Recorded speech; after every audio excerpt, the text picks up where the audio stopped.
Hey, listeners, before we get started today, I want to give a quick shout out and word to our sponsor, our very first sponsor, Rapido Solutions Group. Danny Frisco and Roberto Icaza, two longtime friends of mine, guys I've known for 10 plus years, the CEO and COO respectively and co-founders of Rapido Solutions Group. These guys know what they're doing. I'm excited to be partnered with them to give you a little glimpse into their business. Rapido connects logistics and supply chain organizations in North America with the best nearshore talent to scale efficiently, operate on par with U.S.-based teams, and deliver superior customer service. These guys work with businesses from all sides of the industry, 3PLs, carriers, logistics, software companies, whatever it may be. They'll build out a team and support whatever roles you need, whether it's customer, carrier sales support, back office, or tech services. These guys know logistics. They know people. It's what sets them apart in this industry. They're driven by an inside knowledge of how to recruit, hire, and train within the industry and a passion to build better solutions for success. In the current market conditions where everyone is trying to be more efficient, do more with less, nearshoring is the latest and greatest tactic that companies are deploying to do so, and Rapido is a tremendous solution for you. So check them out at gorapido.com, and thank you again for being a sponsor to our show, a great partner. We look forward to working with you. And to our listeners, that's it. Let's get the show on the road.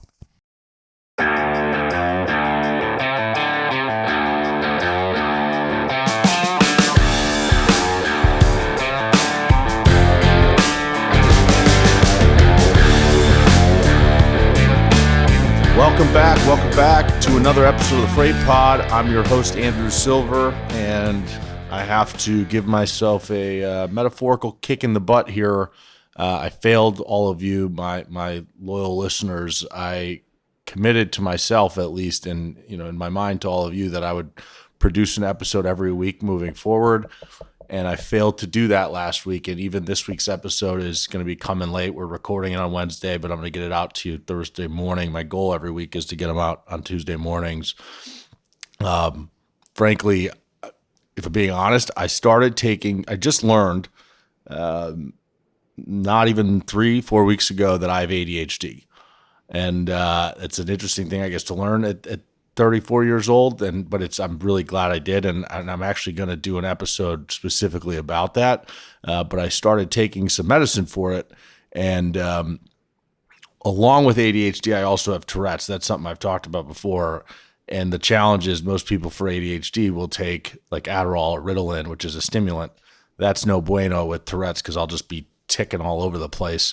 Even more so than I normally do. You may, if you're watching this episode versus listening, you may notice me tick a little bit more. I'm not taking a stimulant. I'm taking a different medicine, but it has challenged my tics a little bit. So I've just been dealing with some side effects, some headaches and stuff that has made it hard to sit and do something like this. But those are wearing off, and we're going to battle through it here today because I have a great guest, Mr. Corey Ritenour. This is actually our second time trying to record. We did have some technical difficulties our first time about a month ago, and so we're doing a round 2 here, which will make it even better. Corey, welcome to the show. How are you doing? I am fantastic, Andrew. Thank you so much. Great intro, and hope everything nets out okay with the new meds.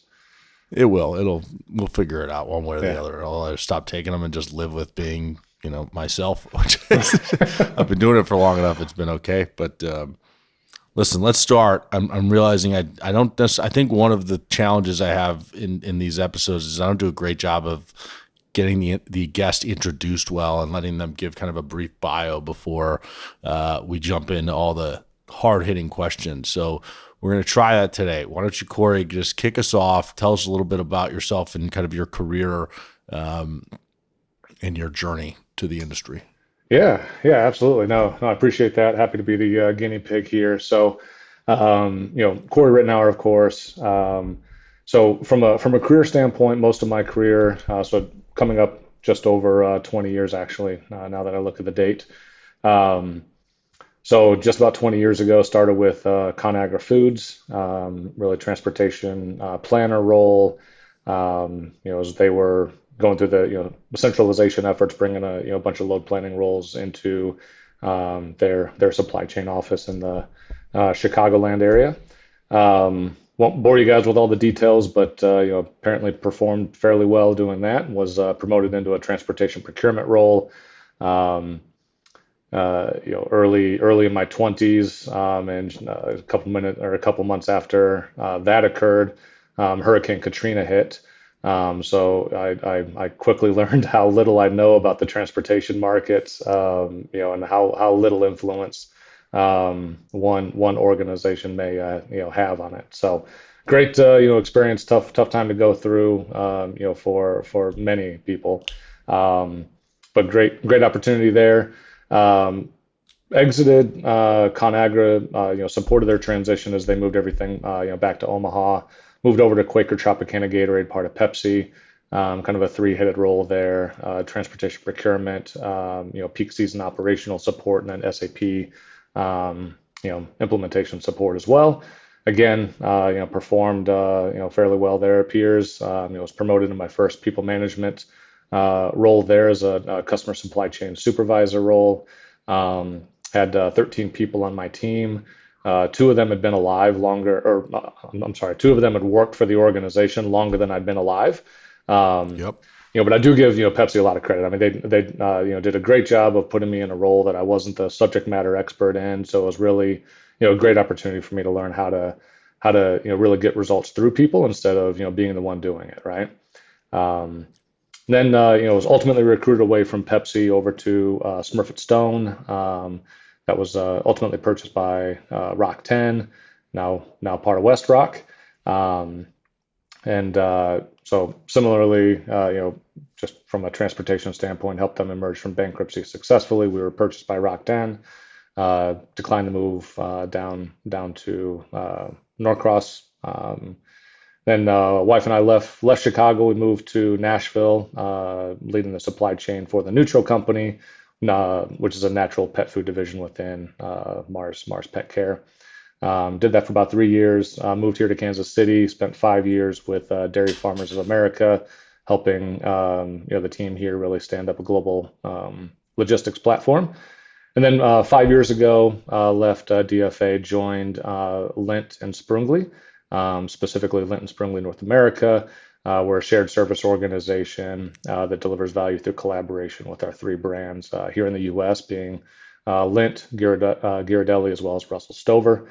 So I lead the transportation team here, and actually have an interim role for the next 9-ish months. Where I'm the interim head of supply chain for the Lindt Canada team. So great company to be a part of. Great opportunities that I've had all along the way, and looking forward to sharing a little bit of my insights along the way here. So we've got 20 years. We've got meat. We've got beverages. We've got paper products, dog food, milk, and chocolate Yeah. milk in the last Chocolate 10 milk. years. Yeah. That's quite a vast kind of diverse experience, but similar, I would think. Would you say Yeah. most of like the transportation needs of those companies have largely been similar in how they're managed? Yeah. There are definitely different nuances, right? So, let's say, painting with a very broad brush, CPG, food and beverage companies, on-time delivery is, very, very important, from a customer standpoint, very important delivering into our distribution centers to keep them operating smoothly. Um, from a more commoditized environment like a, pulp and paper piece, right? I mean, it's really about making sure that the plants are, remaining up and operational, getting the roll stock or, corrugate out of the, the building to allow the machines to continue to operate. So, a little bit of a, different strategy, but, having the understanding around what different options there are in terms of executing that transportation or broader supply chain strategy has been pivotal.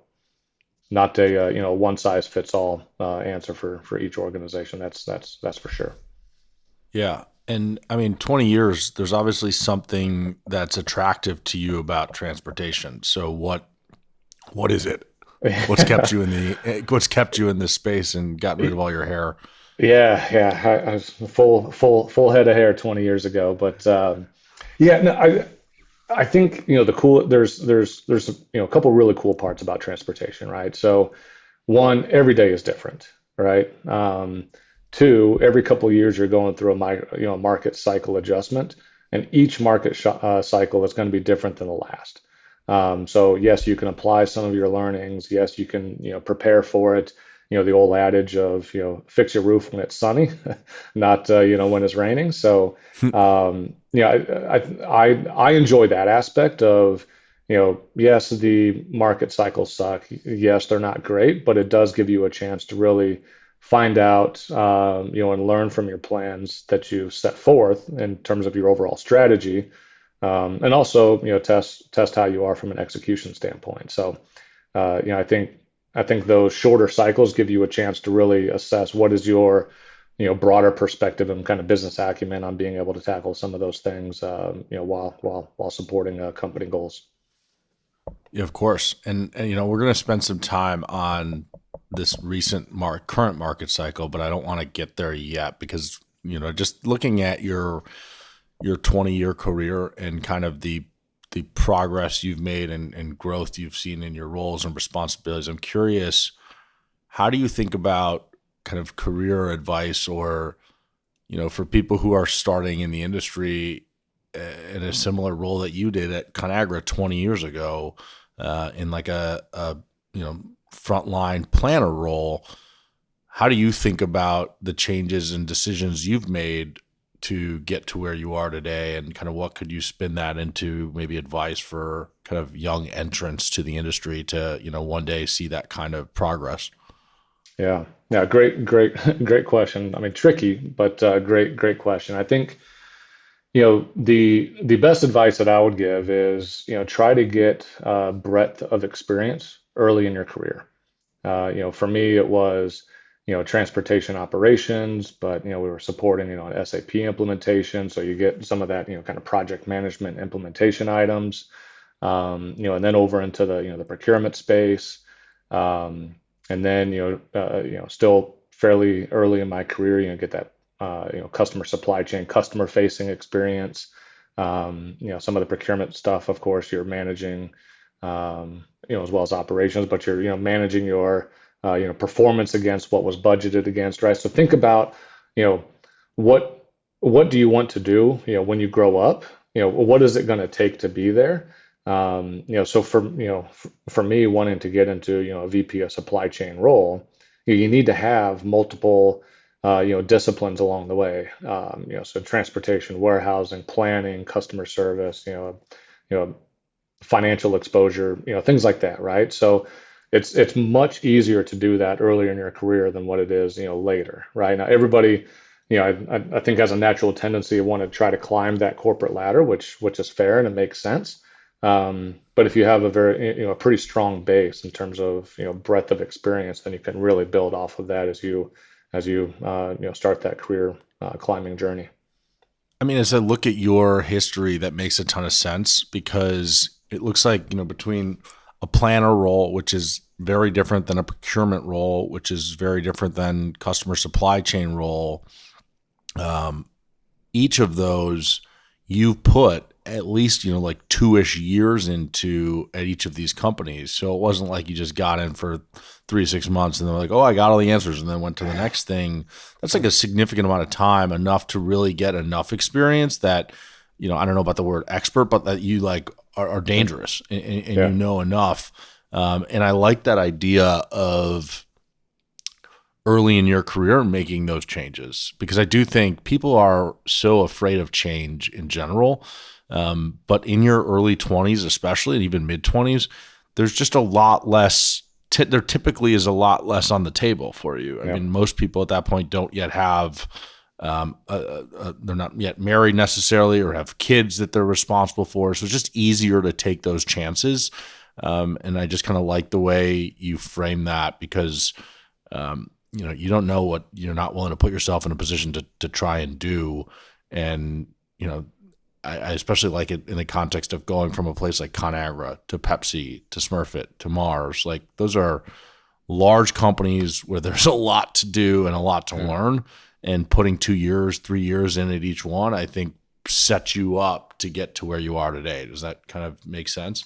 Absolutely. Yeah, no, you recapped it very well there. And I think, from my standpoint, my own personal experience is it really is probably, 12 months before you really have a good grasp on the role. And then it's that next, 6, you know, 12, 18 months that you're really, providing, good, strong value to the organization, right? And then, Yeah. as you're making those progressions, you're able to apply what you've learned previously, to really try to make sure you're making the best, decision from an organizational standpoint, which as you kind of demonstrate that, then, people are willing to take some more chances on you in other roles as well. Yeah. And I could probably spend a half hour talking to you about each of these companies, Yeah. but we'd be here for 4 hours, so we're not going to do that. But in trying to get a little bit of a lesson from, because these are very important, great companies in our industry that are have an impact across a lot of carriers and brokers and whatnot. And I'm just curious, as you kind of look at those first few companies you worked at, Conagra, Pepsi, Smurfit, Mars, what would you say are things that you learned that were kind of unique to those companies? And you don't have to necessarily do each one, but if just a couple things that really stuck out from those experiences that people, our audience who isn't as familiar with those companies would I think that you think they'd appreciate hearing. Yeah, so I'll answer that first. I think from an internal, like, within the company standpoint, right? I think what I learned and really appreciated quite a bit, both from a Conagra and a Pepsi standpoint. So again, early in my career was from a KPI, a performance management standpoint. Are we just aware of what our score is? Do we understand how we're performing? Are we asking the right questions?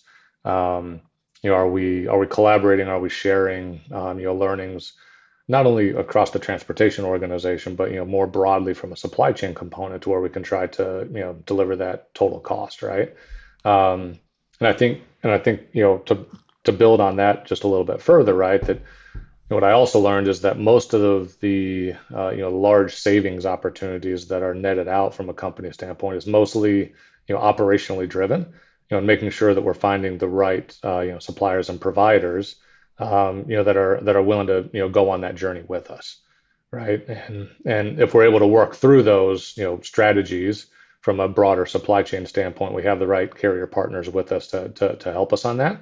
Then we're able to net out that savings opportunity through operational improvements and efficiencies, not just from a rate standpoint. Yep. And then more broadly from an industry standpoint, I think what learned quite a bit as well is that what I said a little bit at the intro is that not one strategy works at all organizations. So having that ability to apply some learnings from a different organization, excuse me, or even different strategies need to apply to different business units within an organization as well, right? So these very large companies, they have different, needs, they have different businesses, within it. And having and being able to demonstrate that, flexibility with our carrier partners as well has been, very, very important. I think, partnering with the right carriers to kind of talk through what those, challenges are, has been, very powerful. Yeah, I mean, I think those are all great points. And as I move to kind of the last decade of your career, where you really spent the bulk, and I think have made probably the biggest impact in your time at both DFA and then now Lindt. So if you spent 5 years at each company. Yeah. DFA is a really kind of unique company. Can you talk about what Dairy Farmers of America, like that supply chain looks like, and how just that business is set up in a way that's unique, just so our audience has an understanding before we talk about some of Yeah, the strategic things there? absolutely. Yeah. So Dairy Farmers of America, it's interesting because I mean it's a very large dairy cooperative, across the U.S. Seven area councils that is supporting all the dairy farmers within that area. The dairy farmers own us, us from a DFA standpoint, And you know, it's a um, it's a cool kind of fun story to be part of that, on the commercial investment side, or, more the kind of the branded business. What we're doing, we're trying to deliver value so that we can, provide money back to the farmers that can then, reinvest in their operations, which, will provide the milk feeding into our plants, which then will, feed into that, end product as well. So overall, I mean, it's a, very, vertically integrated, organization all the way from the farmer through, total distribution to the customer standpoint, and it's, pretty unique, I think, in that sense. And how does that show up in the actual transportation part of the business? Like how are things different in your role at DFA than they were at these other kind of large companies like a Yeah. Pepsi and Conagra and such? Yeah, so at DFA, that the transportation was very very decentralized overall. Each of the area councils would have their own transportation teams working with the farmers on picking up the raw milk in tankers and getting them delivered to the plants. Um, and then you have uh, the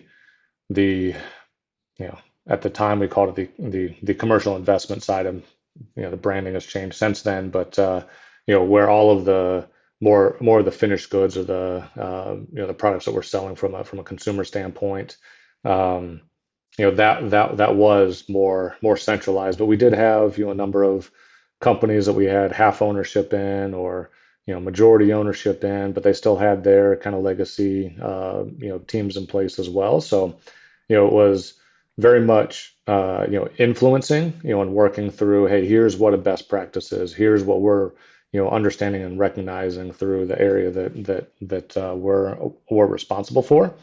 And then just, working with them on what makes sense, for their portion of the organization, for them to, leverage. Maybe it's through a procurement event. Maybe it's leveraging the TMS platform. Maybe it's, standardizing, in terms of the contracts that we have in place. There's a number of different avenues and, levers that could be pulled by, those other, logistics functions that, I think we were kind of the center of excellence, if you will, from a transportation and broader logistics, piece. Yeah, so I mean, I think one would naturally think that a decentralized network like that always has opportunity for efficiency gains if you can centralize it, right? I mean, just Sure. Yep. naturally, you would think if 100 different people are managing their own Yeah. transportation their own way, however they choose to.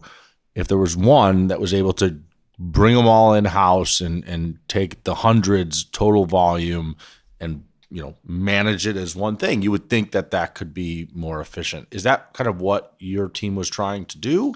Um, Yeah, yeah. I mean, I wouldn't say that our mission was to, centralize for the sake of centralizing, right? I think it was, really to provide, the best practices. It was to, provide our, team from a support standpoint, or take ownership of it if that was, what the P&L owner really wanted, right? I mean, there's definitely, a financial benefit to your point of, hey, if we do centralize them, then there's probably an opportunity to reduce some, redundancies, and, we can quicker, implement items, share best practices, et cetera. The the easy other argument, right, is that, well, you just don't know my business as well, right? Because it is centralized. You're not ingrained in the business. Are probably making more of a decision from a, a transportation and logistics lens versus, from a total business standpoint. So we may be able to save a little bit in overhead, and a little bit from a strategy standpoint, but again, going back to what I mentioned before, a single strategy doesn't always work across all the organizations. And I think that's probably one of the biggest arguments from a centralization standpoint, is normally you have a single strategy that's then pushed out. And a lot of people don't, feel that their voice is heard, or, don't feel like they're fully supported. So again, our approach was to then try to balance both of those, right? So how can we, share best practices. How can we leverage the technology that we've implemented, leverage the contracting that we had in place, leverage the procurement event and the spend events that we had going on, all while trying to make sure that each one of the P&L owners had the best service and overall structure for their business. I mean, that's certainly unique. Yes. Yes. Yeah. Uh, I mean, and I think, probably the biggest difference, right, is like many CPG and food and beverage industry, companies are probably going to have some sort of mandate top down. This is what's going to happen, and then you just kind of fall in line and you do, right? mhm. The DFA component, right? I mean, you are owned by the farmers, right? And the farmers are best represented by the area in which they're farming. So, you know, beyond that, it just doesn't make sense to standardize again for the sake of standardizing. You're not going to have a single voice coming down from the top to say that this must happen, right? So it's really much more again very very collaborative, while trying to make sure you're delivering the right result for each one of those different companies. And did you yourself find that you were having to engage directly with farmers at different points to like discuss or negotiate or deal? Like, how did that? Yeah.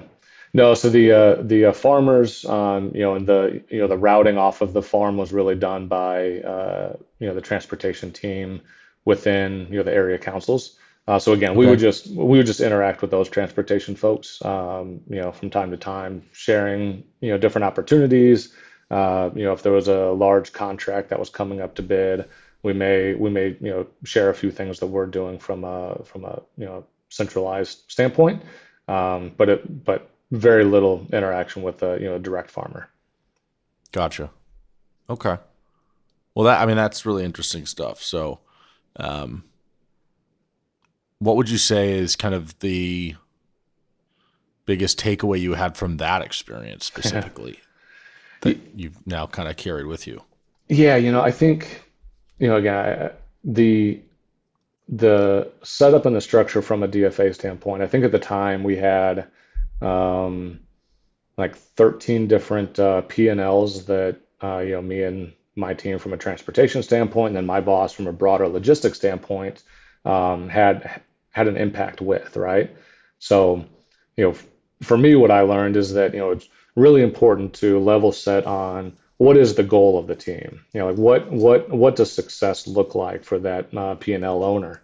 And making sure that we align on what our overarching priorities are going to be, while also spending a bit of time increasing that awareness around why is their business costing a little bit more or less, why is their service a little bit better, maybe a little bit worse, right? So if they have smaller orders which are shipping more LTL, you're traditionally going to spend a little bit more on a per pound basis. Your service is probably going to be a little bit lower. Or if you're servicing the entire country out of one origin point, your transportation is going to be higher, but theoretically your inventory may be able to be a little bit lower, right? So really making sure that they understood from a broader supply chain standpoint what are the different levers that we may be able to pull, to ultimately try to hit the goal that they have. Yep. Okay. All right. Well, with that, we'll kind of move now to your current role with Lindt Sprungli. Let's again, unique company, very interesting, and we'll get into some of the nuance of this business. But why don't Yeah. you kind of start? I'll give you a softball here. Kind of just walk me through the business. Like, Yeah. what makes Lindt, and give me what you got. Yeah, absolutely. So from a high level standpoint, right? So Lindt, Swiss-based company. We are very entrepreneurial in spirit, right? So we have a number of different markets across the globe, where the CEOs are running that business. What's even a little bit unique, I think, from a Lindt standpoint, is we also have three brands, as I previously mentioned here in the U.S. Where we do compete against ourselves, on the shelf a little bit, along with the other chocolate manufacturers out there, which can create a little bit of interesting conversations at time internally, but between Lindt, Ghirardelli, and Russell Stover, what really was identified probably 7-ish years ago, I think is when the project kicked off, is how do we best collaborate? How do we best execute in areas where a shared service organization makes sense? So that's what founded Lindt and Sprungli North America, which is the business unit that I'm in, and from a transportation, a warehousing, an indirect procurement, some legal services, some tax, some finance stuff, all of the, I mean, there's IT, there's probably a few others that I'm missing, but there's a number of shared service type offerings that we can leverage through that centralization, right? And so from a LISNA standpoint, our main goal over the last 5 years has really been, okay, how do we make sure that when we're delivering to a customer that we have all three products on that truck, if we don't have full truckload quantities from any one of the single brands. So we have a shared distribution center network. We have a shared network in terms of shipping to our customers. And shared TMS platform, shared load planner. So all of that is done within LISNA, and I think it's really helped drive overall supply chain efficiencies across the three organizations. That's interesting, and I've seen shared services before in a past role personally, and I definitely can see how it can have benefit. But I also can see how it can sometimes be a point of contention or frustration if you're, I'm just, tell me if I'm completely wrong here, but could there be situations where, someone in the Russell Stover business is looking at the parent or, the shared service like you, and, you own transportation for all of it and feel like, hey, these costs look high. I'm not being treated special enough. I'm special. Yeah. Is that like something you have to navigate? Yes, absolutely. And every organization faces that, right? I think it's always to different degrees, but we can just build off the example that you provided, right? So, Russell Stover may have a higher cost structure, or they may not feel that their service is as good, or we aren't as responsive, whatever it may be, right? And again, I think that's one of the big things I learned from a DFA standpoint that I was able to bring to Lindt, was that every business is going to be different. Every business has a different priority. That said, how do we make sure that every business having their own priority doesn't kind of break down and erode the benefit of what that centralized model is? So there's a number of standard best practices that are really hard to argue, right? Yeah. Again, as an example, like, let's have inventory in the 5 DCs that we have across the U.S. Let's ship on the same truck when we have less than full truckload quantities going to the same customer. Let's try to leverage the same technology, try to leverage the same contracts, et cetera, right? So particularly when we stick with the very high level supply chain basics, it's really hard to argue those. And then how do we have those collaborative discussions around what do they need from us, and conversely, what do we need from them to help achieve that?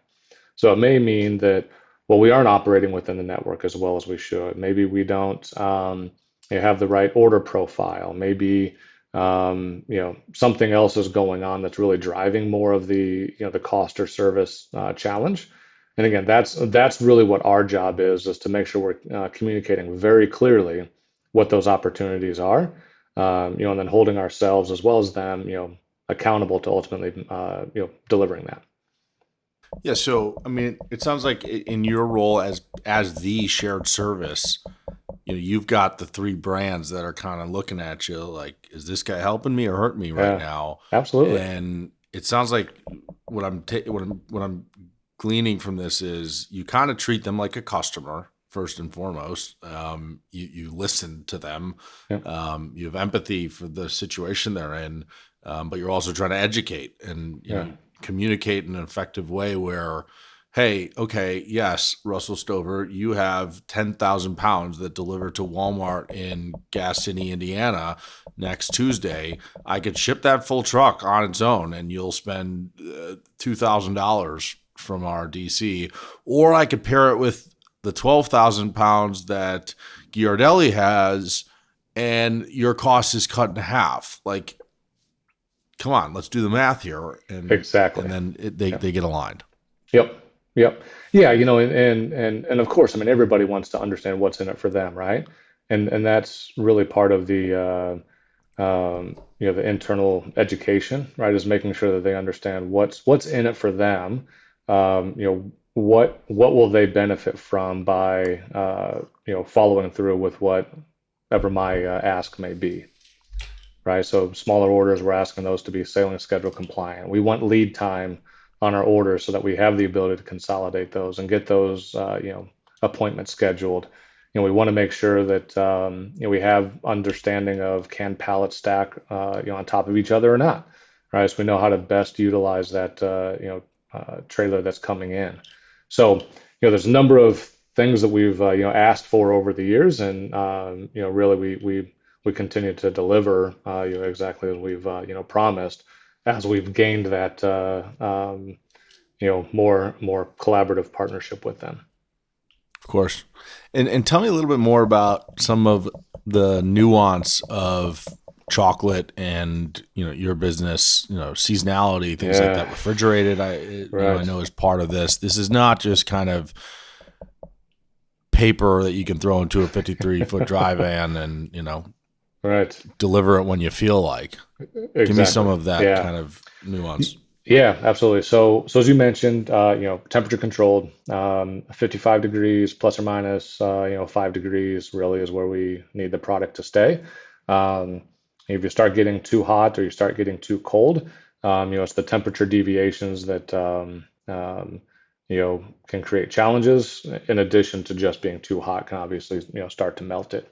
Particularly with um, the ingredient deck within quite a bit of our products, it will melt a little bit earlier than some other products out there. So um, yeah, quality and temperature control is very, very important. Um, so we're always looking at that. We I actually had a call earlier today looking at our performance from a temperature maintenance standpoint. What learnings can we apply? How can we share that with our carrier community to make sure that they're helping us as well? Um, Second point, our business is highly seasonal. I mean, it ramps up very, very quickly. We're in our valley right now, and then as we get into September, October, November, we just kind of double our volume almost every month, and we're shipping Christmas really September, October timeframe, maybe a little bit in August. As we get into uh, you know, the late October through November, early December, we're starting to ship Valentine's Day.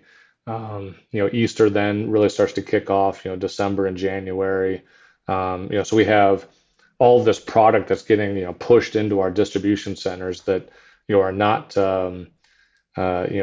sized probably, to fully support the peak season. So we're always trying to get, They ideally never are. most, well, I mean, the argument as well is right. I mean, no matter how big it is, you're always going to find, product to put in it, right?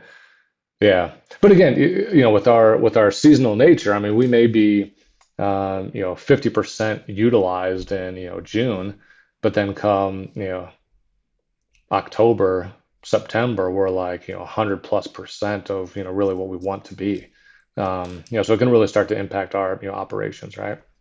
Um, as such, we're really trying to leverage the drop trailer capability. The warehousing team from a business standpoint does a fantastic job of making sure that those inbound trailers into the DC is not sitting there for days on end. Those are offloaded within 24 hours of the appointment. Um, we are having a lot of drop trailers on the outbound side as well, so we can preload those, keep the warehouse efficient to where they're not having to pick and stage and then wait for the truck to get there and then load. if they're able to pick and load directly on that drop trailer, really starts to drive some of that operational efficiency for them as well. Um, yeah, so those I think are probably the two biggest nuances of our business is the temperature sensitivity, and then the highly seasonal nature. The other challenges, right, is that as we approach our customers, so in addition to leading the transportation team, I also a part of the customer collaboration team from a broader perspective. And ultimately, what we're trying to do is work with our customers as much as we can to drive efficiencies with them. So how can we potentially get standing appointments if securing appointments with them is a challenge? How can we work with them to try to get truckload quantities ordered on a weekly or on a biweekly basis? How can we work with them on phasing on some of the seasonality? Instead of having 40 loads going to one distribution center for one delivery date, how can we kind of spread that out over 2 or 3 weeks? So really working with them again through a number of broader supply chain programs. The challenge, of course, is now we're approaching them as three different brands and really four different organizations. Right, because you have the three brands plus Lisna, and we're all trying to collaborate with somebody to drive that supply chain efficiency. Yeah. So it is a little bit different than what I'm sure many of the other standard food and beverage companies are out there. Certainly that I've experienced. Yeah. So, I mean, you hit on some things that I think are worth I want to talk about. So, heavy seasonality, which, high volatility is typically not ideal for large asset players, right? Right. So I guess I should ask the first question, which is, how do you manage RFPs and contracts? Like, are they annual? How do you think about Yeah. that? Yeah, annual contracts. I think for us it works best that way, particularly with our seasonality.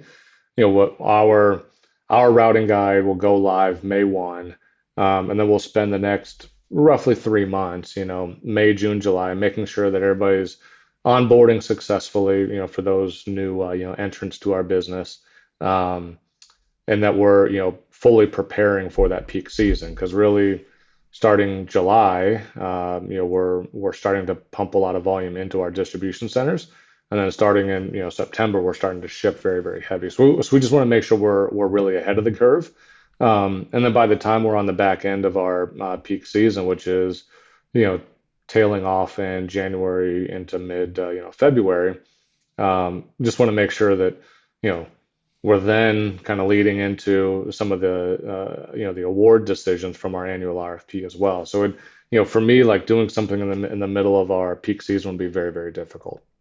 Yeah. So annual RFP, and from an RFP standpoint, we do show our seasonality, right? So we show by month what is our volume down to the lane level. We do show some of our poor performing receivers, right, that take a little bit longer to unload. But even within our monthly volume, we will show what's the max volume that we have in any one week. Because sometimes we do have 1 week out of the 4 weeks of a month that is larger than others. So again, we try to be as transparent as possible on that.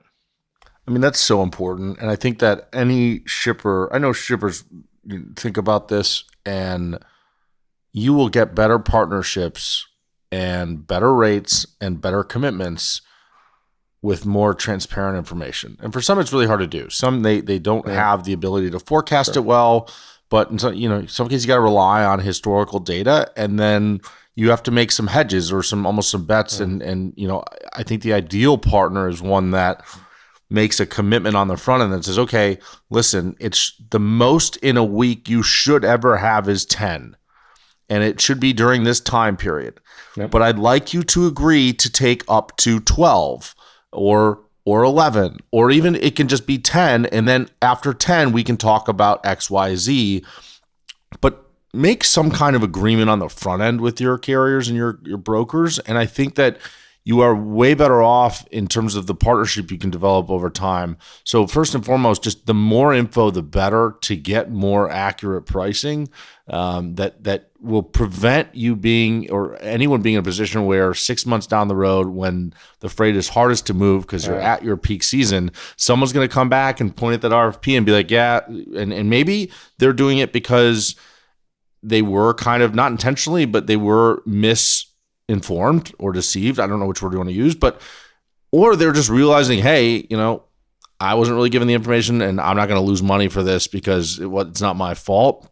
But I just think the more transparent you can be, and, making that kind of commitment on the front end of this is my expectation, just puts you in a way better position as a shipper of choice, so to speak, to use that kind of terminology.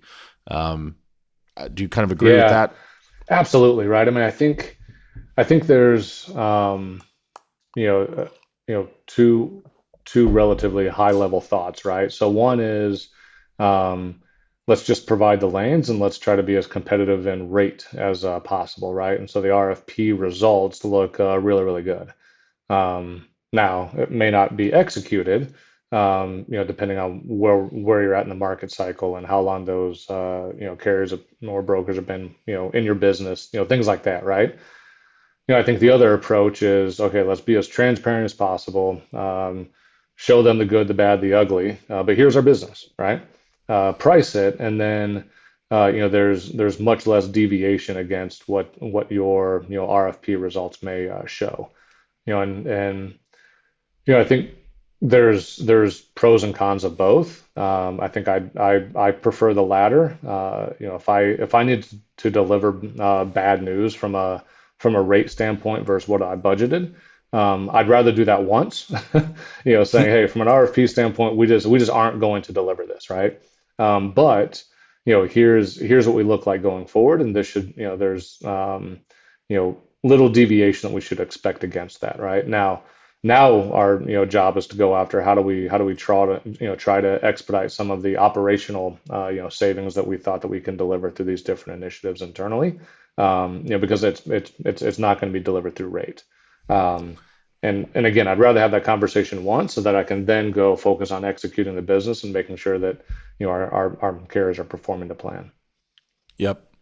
And then kind of the last thing I want to hit on here with respect to the freight itself and kind of RFP type stuff is, you've got business that is got heavy seasonality, so that's highly volatile, which by nature is not geared towards asset carriers as much, right? Asset carriers want you to tell them it's going to be 5 a week every year, and they'll line up at your door to take it. But if you tell them there's going to be a few months where it's 2 a week and there's going to be a few months where it's 12 a week, their networks aren't designed to manage that very effectively, right? I think yes and no, right? So I think their preference is, of course, the former, right? Where, hey, I've got 5 a week and it's all throughout the year.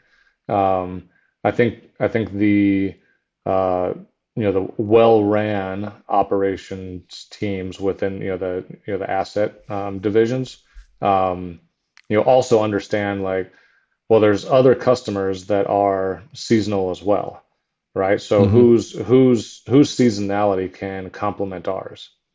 Right. So is there a produce? Is there an ice cream that is running, heavy in the spring and summer and then starts to tail off in the fall, right as we're ramping up? Right. I know you said those two specifically on purpose. I hadn't thought about that, but those are the seasonalities of those. Yeah. Well, and that's honestly part of our carrier vetting process, right? Is like, who are some of your larger, customers? How does your current portfolio match up against with what our, seasonality looks like, right?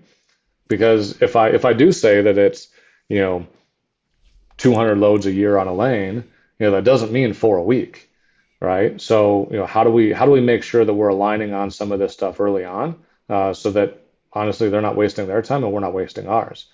Ideally, we've identified that early, and then we start talking about more of the details of how it could work and how from a business to business standpoint, that their business complements ours complements theirs, and that's ultimately, when it's a mutual relationship like that, it's traditionally better for both organizations. Yeah, I mean, that's a valuable lesson I think a lot of people, anyone with volatility in their business could learn from. I don't know that many people think that way, and maybe they do. And I just, this is the first time hearing about it, but I really like that approach because what I was going to add was the challenge of, it seems like this business would naturally be broker heavy because of Sure. that. But the challenge is you also said there's a lot of drop trailer, and brokers are just now figuring out how to Yeah. do that. And most of them are not, but some are So getting good at that. But that combination of a heavy need for drop trailer plus a lot of volatility and seasonality just makes for a messy, kind of challenging supply chain. So I'm curious if you could talk about, as we move into this next piece, let's talk about the carrier network and kind of strategy. So, what is your kind of approach to a carrier network? How do you think about brokers versus assets?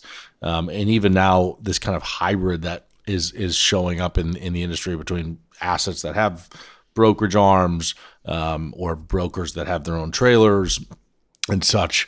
How do you think about that? Like, what's the right number of carriers in a network? yeah, And you don't need to be like exact, but I'm sure. curious your thoughts on Yeah. all this stuff. Yeah, so I think from a high level standpoint, right? I mean, we we definitely lean heavier from an asset standpoint, again, for all those reasons that you've mentioned. Um, but there, I mean, is without a doubt space for brokers within our business, and we, absolutely have, a handful that we do, a decent bit of business with.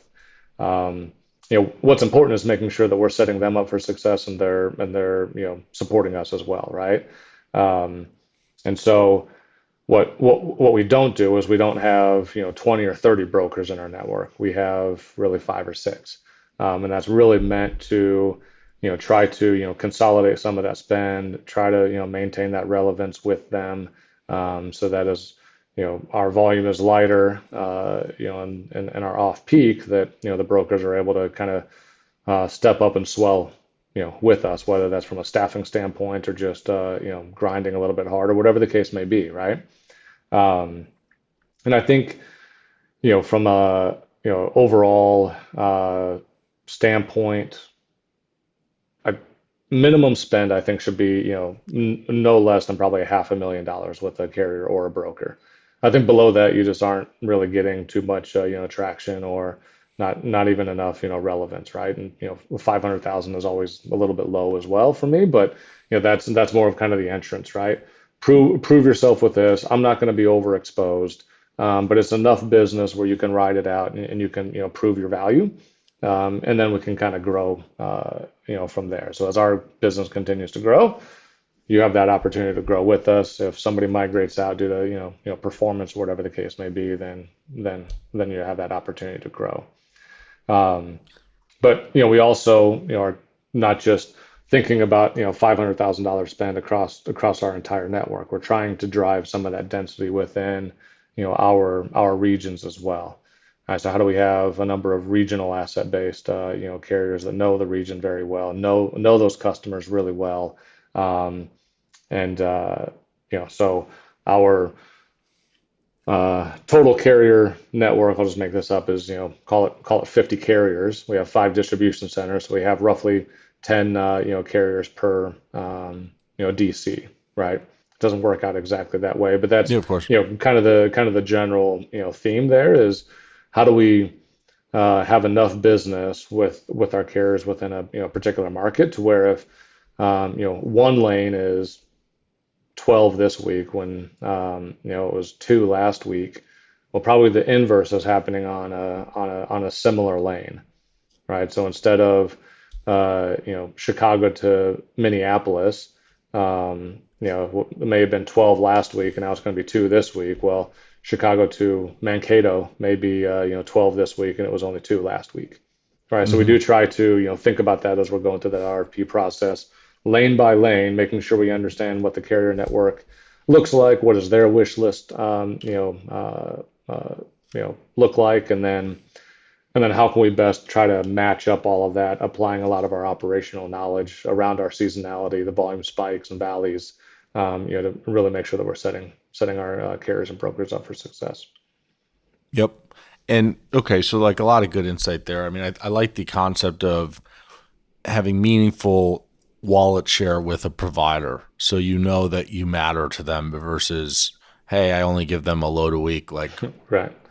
why do Great. they care about my business? Yeah. Right. And the regional nature as well, so that there's some kind of accountability and you know who you can lean on in the right places.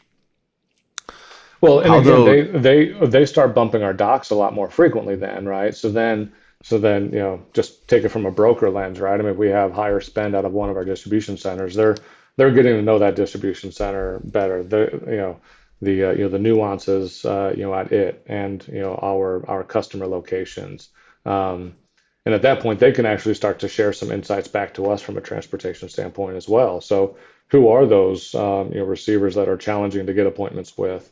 Um, maybe they have identified a little bit of flexibility or a little kind of way to grease the sleds a little bit getting into a customer, right? So mhm. how do we work with that, right? And as they're sharing some of those ideas with us, that's when we're thinking about, okay, how can we operationalize some of this to improve service, lower cost, and again, most of that's coming from an operational improvement, not just from rate.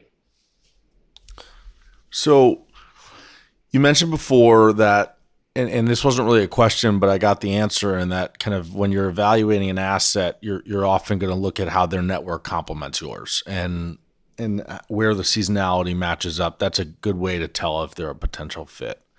For brokers, though, the network isn't as committed or static, and there's also so many. I mean, I Sure. don't know what the number is, 20, 25,000, whatever people use. It's a lot.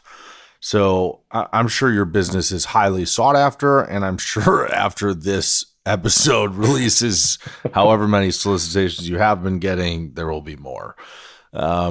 Let's talk about that for a minute. This highly saturated space, highly competitive, highly maybe even undifferentiated. How do you think about brokers pursuing your business? Like, for one, how many solicitations are you and your team getting on a daily, weekly basis? Like, what does that look like? Yeah, I mean, dozens, right? I mean, just an incredible amount. Whether it's through emails, very few phone calls, but mainly emails, LinkedIn invites, right? Asking to join my LinkedIn network, and then if I hit accept, like 30 seconds later, I've got a sales solicitation behind it, right? Um, so it's you know I mean, obviously all the salespeople have their jobs to do, right? And that's how new business is generated. I think I think the challenge for me is sometimes how it's approached, right? Like there's uh, I would say a vast majority is not necessarily interested in my business beyond having the revenue from the business. So we have offices in Kansas City, but I don't need a truck in Kansas City. Um, leading in with they have a truck in my area, right? I don't really know what that means. I don't know really what the value is, right? Um, or telling me how many carrier partners that they have under contract is great, but how many of those are temperature controlled? That's what I care about. Um, I appreciate that you put on your signature line that you're available 24/7, right? But ideally, I'm not calling you 24/7. Like, what structures and programs do you have in your business that helps prevent me having to call you on a you know 24/7 availability standpoint, right? So I think there's different ways that people can approach it that is lacking for a vast majority of that blanketed sales pitches that hit our inbox. You just jogged my memory of I spent 10 months in a role in a shipper role in a seat like yours while I was sitting out my non-compete after I left Coyote before Molo. And I used to get some crazy solicitations myself, and I actually did forget this until just now. Somebody emailed me, and their whole thing was, we will respond to any of your quotes within 2 minutes. And now that I think about it, that would be possible today with kind of the API pricing model if you could connect it into your email effectively. But that wasn't the case. This was 2017, and that wasn't around. And I just saw the email and I was like, this is interesting. I'm going to test this guy, but I'm not going to test him for like a month. So I made a note. I put it on my calendar for a month from then. And a month later, I sent him an email and I sent him a quote. And he responded in 48 minutes. And I just responded. He's like, did we win? And I was like, no, you didn't win. I didn't even look at the rate. All I was looking at was the time. You said you'd respond in 2 minutes. And he was like, well, I was in a meeting. I was like, well, then why the hell did you tell me you'd always respond in 2 minutes? That was a ridiculous expectation to create for me. And if you had responded within 2 minutes, I probably would have given you a load. But it speaks to your point. I mean, there's a need. It's so hard to stand out today in selling brokerage. So there is a need to be creative, but you can't be over the top to a point where it's just a lie, or you're going to get yourself in trouble because people are going to hold you to what you say. Right. Yeah. I'm curious, have you had some funny, like, creative solicitations that you recall that, I don't know, what are some interesting ones if you have any? Yeah. Yeah. So, I think the most, fun and interesting one was, a song and dance that was videotaped and, sent to me, around the product we're shipping. That's I good. mean, again, That's right? I mean, clever. Clever, right? I mean, you put effort into it. A little self-deprecation, right, little exactly. humor. You clearly are willing to humble yourself along the way, right? And honestly, I mean, it makes it fun and it makes it interesting, right? Okay, now let's follow up with this person a little bit. Like I've got to know more about you now, right? And I wouldn't be interested in a 2 minute response on a quote because you probably don't even understand what the heck you're quoting if you're responding in 2 minutes, right? But again, like that's not what's going to get you into the door with me. Like understanding our business, being a little clever, and I need to actually see if I still have that email out there. That one was a good one. That's funny. That was my favorite part of brokerage, honestly, was selling, and specifically, like, my favorite ones were the ones that didn't respond to me for months and months at a time, because it just forced you to have to get more and more creative. And maybe it's just the art of the chase or whatever that I just was so excited about. But I loved that. Like, just how can we get creative to get this person's attention and get their interest? Because yes, I mean, everybody, I think, at this point has learned to talk the talk. That was something I always, at Molo, I had to tell my team, like, I think it's a blessing. Maybe I've said this before on this podcast, but like, it's a blessing and curse to be us.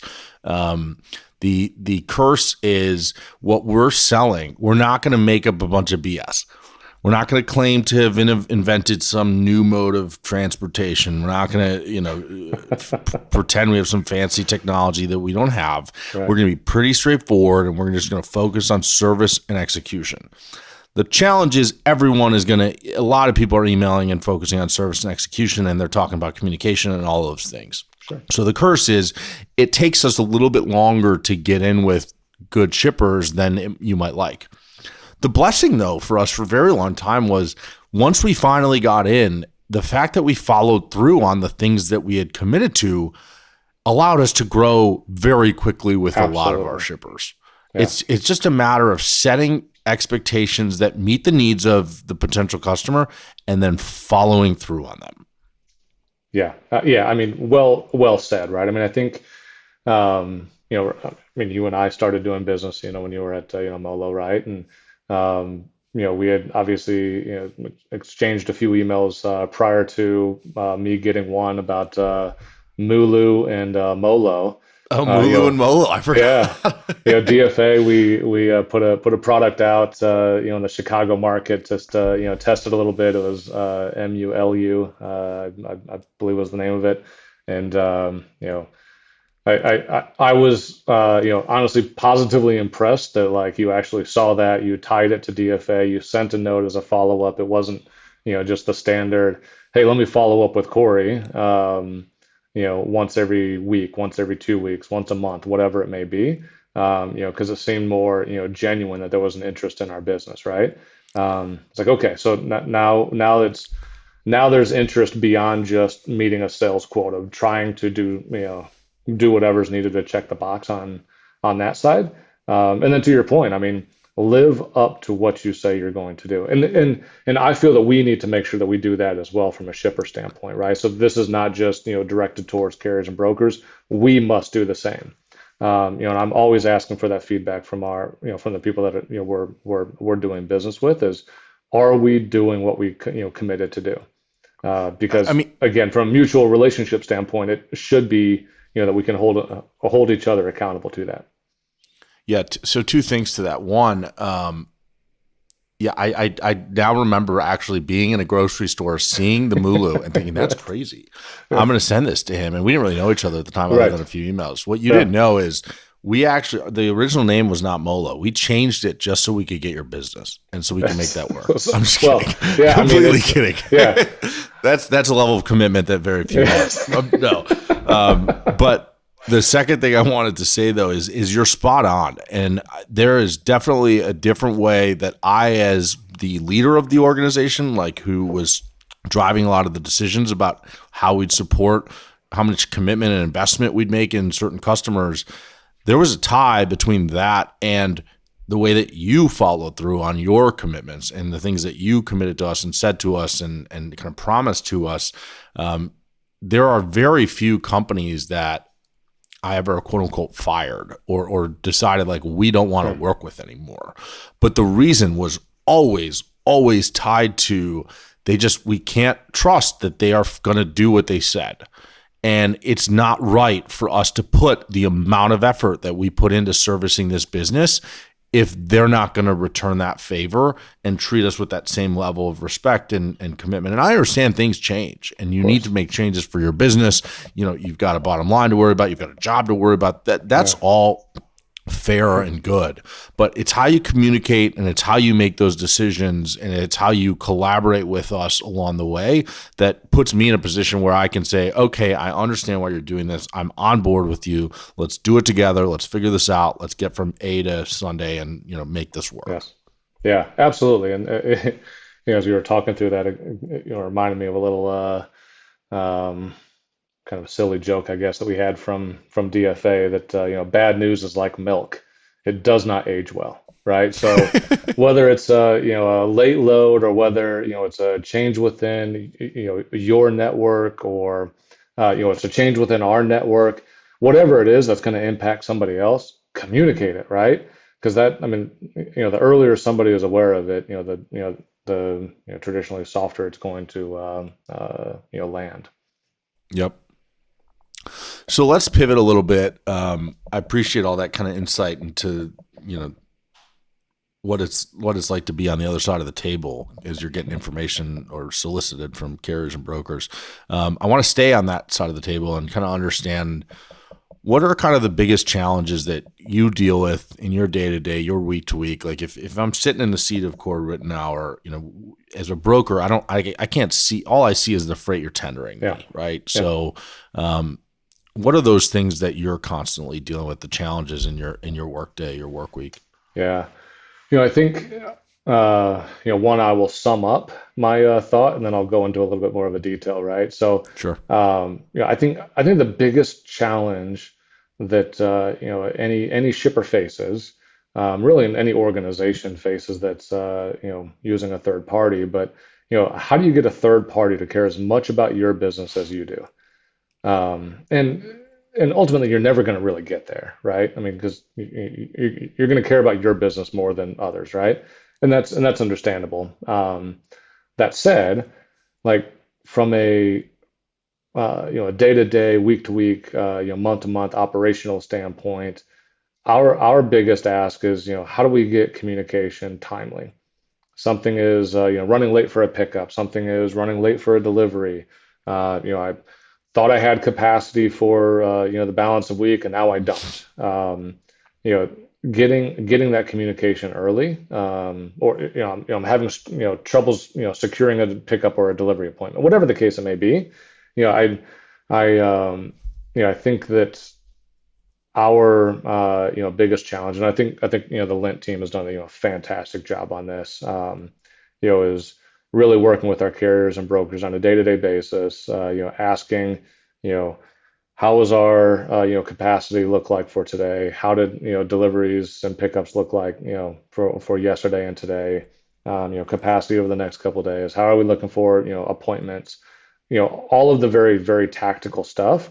Um, but the team knows that early in the day, and they know exactly how the rest of their day is going to go, right? If all of those are good, then really you're just kind of managing the day and you're just working ahead. Mm-hmm.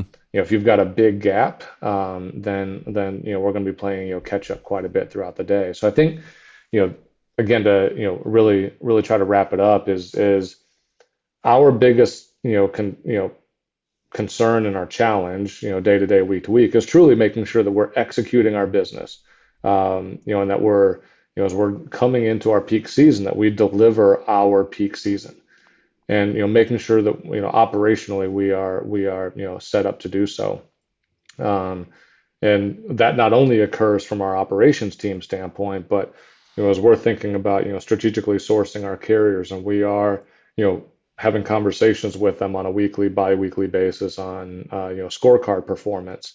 How are they doing? What is our level of comfort that we can execute with excellence through the peak season? And what does it look like when we screw it up? I mean, like, what is the impact that we're not seeing when that load doesn't deliver Yeah. or doesn't pick up? Like, what are there impacts that we just aren't? Is it Yeah. as simple as hey, you get your hand slapped with an email, or are there actually more significant downstream effects that we just aren't party to? Yeah. Yeah, so I think that the easiest one, right, is that oftentimes there are a number of customers that will fine us, right? So if we miss that delivery, we will get fined, and that fine can be quite substantial. Um, so one, we've got the fine component. Two, our customers are scorecarding us as well. So, it's not just that the carrier has a bad scorecard, it's that we have a bad scorecard with our customer, right? And that can impact our ability to sell in different programs. It can impact a buyer's decision on whether to have a joint promotion with us or with somebody else during a period of time. So, there's top line impacts to our business as well. Third, just from a warehouse standpoint, if we aren't picking up, as I mentioned before, DCs can be crazy busy during the peak season, and we missed that load that was supposed to pick up yesterday, and now it can't deliver until next Tuesday. Well, now I've got product that either has to sit on the dock for a full week, which takes up outbound capacity, or I pay the labor to put that away,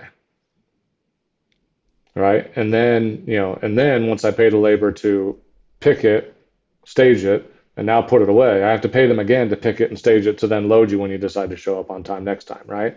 And again, understand that things happen, but those are some of the broader impacts with our customers, with us financially, with our distribution centers, which then they start to have a feeling towards that carrier or broker that oh great, so and so missed again, right? Corey's carrier company is terrible. They never pick up on time, right? You start to get that commentary around your name, and it's really hard to claw back from that. Yep. So I think I want to talk a little bit about the cycles. You started with it, and I said we'd come back to it, so let's come back to it Yeah. now. So I think the last 4 years, it's crazy, it's now 4 years, have been a tale of, I guess, two ends of the spectrum, right? So COVID, we saw the first 2 years of just chaos where, the pendulum really swung in the favor of carriers and brokers. And I'm curious, what that experience was like for you. And then these last 2 years where you, the shipper, have had all the power. And, is it necessary to play the game of tit for tat, or are there other ways to do this? Like, just Yeah. let's talk about that for a bit. Yep. Yeah. So, I think there's a couple things, right? So, yeah, first half of the last 2 years, call it the first 2 quarters if it's a 4-quarter game. It was really in the carrier and brokers, hands, right? Um, You're and talking in the first 2 years of COVID, right? You're saying? Yes, correct. Yes. Yes. Okay. Yeah. Sorry. Yeah. So if I'm Just looking to at a confirm. 4 year, yeah, no, great Yep. clarification. Yeah. So the last 4 years, I break each one down into a quarter, right? Yep. Of a 4-quarter game. The first 2 quarters, the first half, if you will, is really broker market. I mean, they could charge just about whatever they wanted. Service would be what it was. We were just trying to get capacity, uh, you know, in the overall market. So that said, we had a number of carriers that performed well, honored their commitments, and really stood up. We had some that didn't, right? Some that did fire us because one of their larger shippers bought up all their capacity, and again, we understand that from a business standpoint, but it does impact what happens in the second half, right? So the third and fourth quarter, i.e., the last 2 years, um, you know, some of those carriers and brokers have reached out, asking to get back in our business, and I'm not real interested, right? Because they've shown their true colors, right? And again, understand that businesses needed to make some of their decisions, at that time. Just unfortunately, you need to live with those. Um, there were a couple of carriers that carrier slash brokers that came in mid cycle, forced rate increases on us. We were in a position where either we take them or we spend more by going to somebody else, right? And as Deion Sanders famously said last year, football season, right? He keeps his receipts. We kept ours as well, right? So we kept those carriers and brokers in our business, and we've since clawed back every penny of that. They didn't enjoy that. We didn't enjoy it at the time. Most of those we've had the conversation of, okay, let's not do that to each other again, right? Um, but the ones that did stand up are the ones that have grown, significantly with us over the last, 2 years as well. You asked me earlier, what is our general, RFP strategy and practice? It is 12 months. That said, some of the carriers that performed well for us during peak, we have agreed to 2-year terms with them, and we understand that, agreeing to a 2-year term with them may come with the fact that we're potentially paying a little above market on a pure line haul standpoint, but we know that they're going to be there to serve us, our business if the market tightens. They know our business from a seasonality standpoint. They know our multi-stops. They know our customers. They're providing additional value added services that are well beyond just the rate in and of itself. So Mm-hmm. that's really been some of our approach over the last couple of years as it relates to the carriers. Um, and that's also what we're just trying to figure out. When that next market cycle is going to hit, and what are the things that we're doing today to prepare ourselves for that next market cycle. Do you have any predictions or expectations on when you think things start to tick back up, or anything you're hearing or seeing from your partners or in your own business? Yeah, I mean, I think you asked me 15 months ago, it would have started upticking about now. I think if you ask me now, it's probably going to be, probably Q2, maybe Q3 of 25. I just don't think there's enough demand out there to really outstrip the supply to make any significant change here in 24. Um, Yeah. and I think there will probably be either enough lift, from a demand side, or enough, exits on the supply side, that starting in mid 2025, I think we'll start to feel it from an industry standpoint.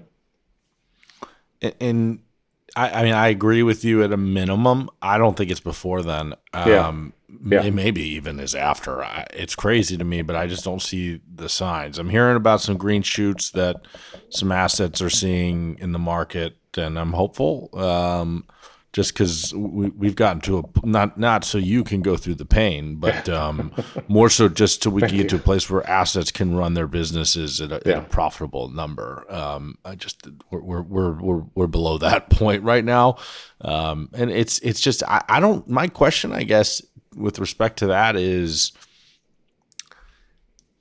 there anything that can change the way this works, the way these market dynamics works, the way that carriers and shippers operate with one another?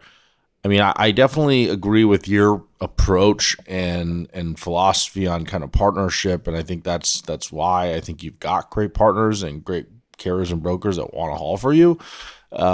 But and that might be it. That might be the most that we can do. But I'm yeah. curious, is there a way to disrupt this whole thing and do it differently? Do you think that's, what I do you think? I really wish there was, because I think if it was, fairly predictable and, let's just use, a 4% CAGR on the temperature controlled market. Every year we can plan on 4%. But every year I can work with the carriers to try to offset that through operational efficiencies and minimize what the inflationary impact is from a rate standpoint, et cetera. Um, that'd be okay. That'd be less stressful from my standpoint. Um, Unfortunately, I think there are way too many shippers, way too many carriers, way too many brokers, and all of those different interactions. As fragmented as it is, it's really not going to allow that to occur. I mean, you know, I've you know teased with a few people, right, that are like, why do you, the shipper, always drive down the rates? Like, well, I mean, the the carriers and the brokers drive up the rates as well, right? So I somewhat kind of, jokingly said, well, let's agree to a 10-year term, right? And let's agree on what that, annual increase would look like over a 10-year cycle. Um, and of course, that's not going to work, right? Because that's not going to, fulfill the need of their organization, their boards, things like that, right? So Yep. I just, again, I think, going back to what I mentioned before, right? How do you get a third party company to care as much about your business as you do? It's just not going to happen, right? Because everybody has their own, interest, which makes sense. Um, I think the best that you can do is try to, navigate through those peaks and valleys. Really, really make sure that you're working with the right shipper, working with the right carrier and broker that is willing to weather some of those storms, right? So if we are paying a little, above market a little bit, and the market softens mid year, that we're not going after the carrier and broker, and conversely, the same for us, right? Um, because it's relatively easy to do it when the market's in your favor, but you're going to feel it, the next time around. So again, long-winded answer there, but I just don't see it happening. Sucks, but Yeah. only I way to get mean, around no. it, right, is probably a dedicated or private fleet with very long term approach. But even Yep. then, you're still faced with what type of operational efficiencies can you gain based on what's going on in the market. Yep. Well, listen, this has been awesome. We're I think 80-ish minutes into this, and you've given me so much, the audience so much from your personal career journey, lessons across the board, an in-depth look at Lindt Sprungli and that business, and then just a lot of really insightful information about managing a supply chain and managing a carrier network. So I appreciate you very much. Before we finish, any parting thoughts or anything else you want to talk about? We could jam Yeah, on for a no. minute before we go. Yeah, no, I mean, listen, I've always appreciated the relationship you and I have, Andrew, right? I mean, it's great. Whether it's you or a number of people that you've worked with, others in the industry as well. That it's it truly is the relationships, the trust, being able to have open, conversations with each other, being able to bounce ideas, share best practices and all of that. I didn't get into that a whole lot in terms of what I enjoy about the transportation marketplace, but I think that is different than other aspects of the supply chain, right? I think there's a core group of people that are really really good people and want to do the right thing overall, and happy to be part of that with a number of others, and appreciate the time here. Hope it was valuable for those that stuck along the podcast this long. And I look forward to having a 300% uplift in carrier solicitations over the next few weeks. That was a great way to finish. Thank you so much. I appreciate you. And to our listeners, hit him up. Just tell him you've got trucks in his area and he will set you up tomorrow. So, Right. have a good one.